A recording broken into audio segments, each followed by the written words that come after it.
السلام عليكم، مرحبا بكم في قناة هاجر آدم.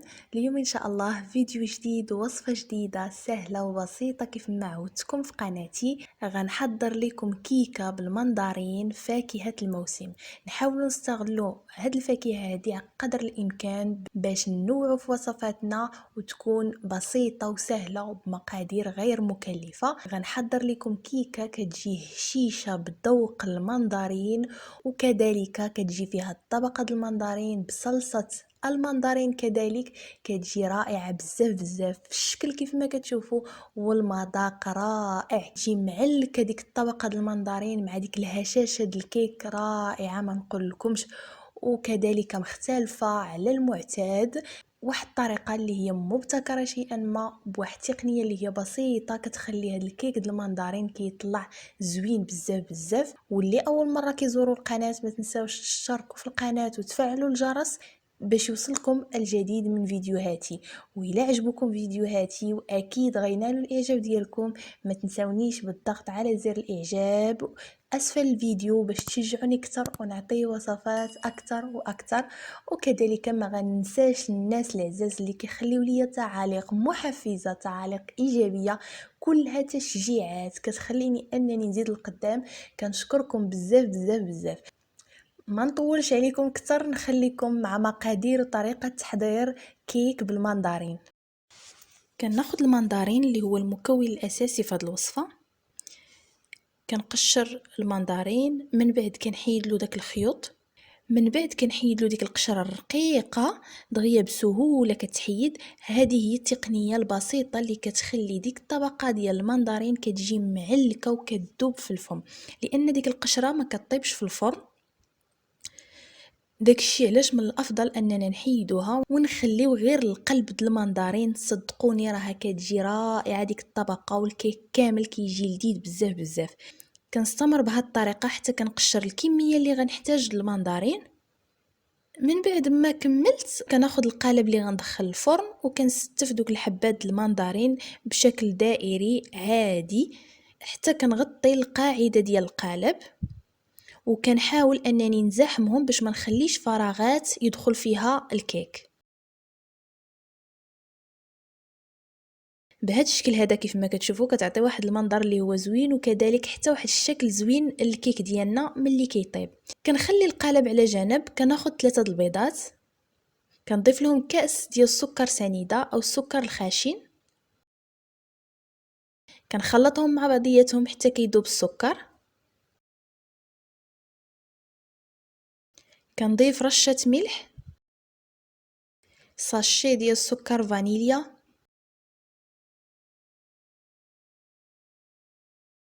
ومن بعد نصف كأس ديال الزيت، كأس ديال عصير المندرين. وكنمزج هاد المكونات حتى كندمج مع بعضها.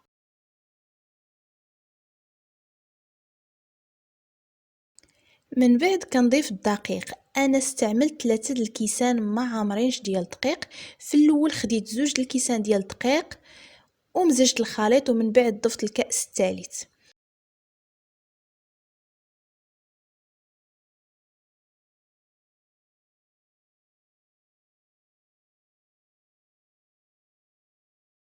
وكنضيف 16 غرام ديال خميره الحلويات، يعني 2 ديال لي ساشي بوزن 8 غرام الواحد.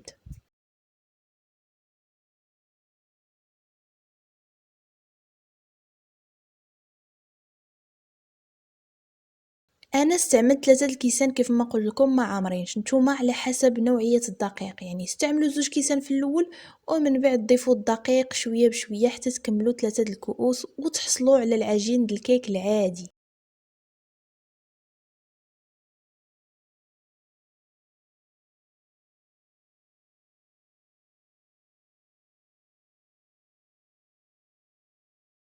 من بعد كناخذ القالب اللي استفت فيه الحبات المندرين وكنضيف عليه داك الخليط د الكيك اللي حضرت، وكنواسي داك الكميه د الكيك في القالب حتى كنغطي داك المندرين كامل. صدقوني هاد الكيك تيجي هشيش بزاف بزاف بزاف وناجح. كندخل الكيك للفرن البارد. دائما انا كنحضر الكيك في الفرن البارد. كنوضع الكيك في الفرن، عاد كنشعل الفرن، كنخليه يطيب على نار مهيله حتى كيوجد ويطلع ويتحمر عاد باش كنخرجو. وهذا هو الشكل ديالو من بعد ما خرجته من الفرن. راه باقي سخون كيف ما كتشوفوا، هشيش ورطب وطالع.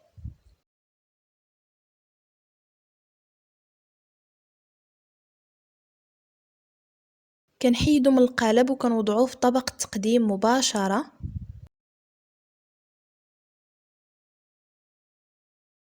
وهذا هو الشكل ديالو كيف ما كتشوفوا، راه باقي سخون. نتوما يمكن لكم تسناو عليه حتى يبرد شويه، راه باقي سخون. هذا هو الوجه كيفاش كيجي. شوفوا معايا ديك الطبقه ديال المندرين كتجي بحال شي كريمه رقيقه، يعني ما كيجيش باين المندرين انه مستف، وكذلك كيعطي واحد المنظر اللي هو زوين.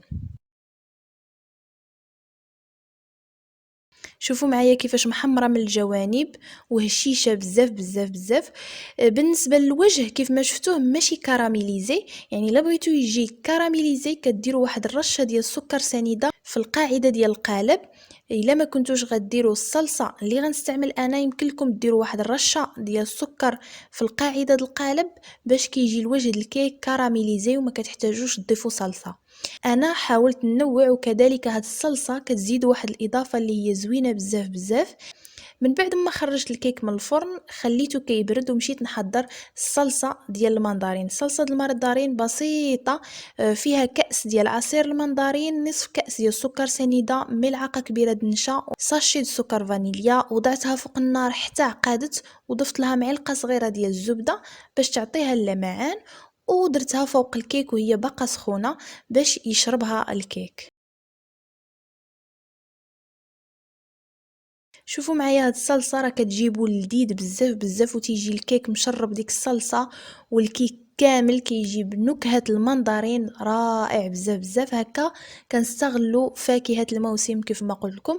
انتظروني في وصفات ان شاء الله مقبله ديال المنظرين مختلفه ومتنوعه كيف ما عودتكم في قناتي.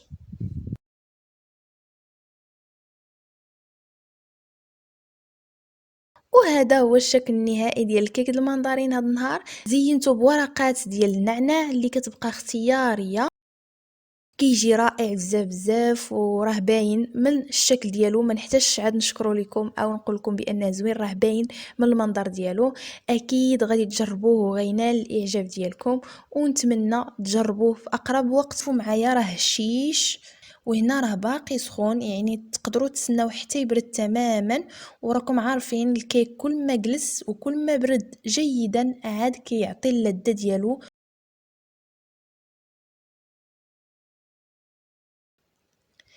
نتمنى الكيك د المنظرين هاد النهار ينال الاعجاب ديالكم، والطريقه اللي استعملت فيه حتى هي تنال الاعجاب ديالكم. الا عجبكم الفيديو، عجبتكم الوصفه، ما تنساوش الضغط على زر الاعجاب هكذا باش تشجعوني اكثر.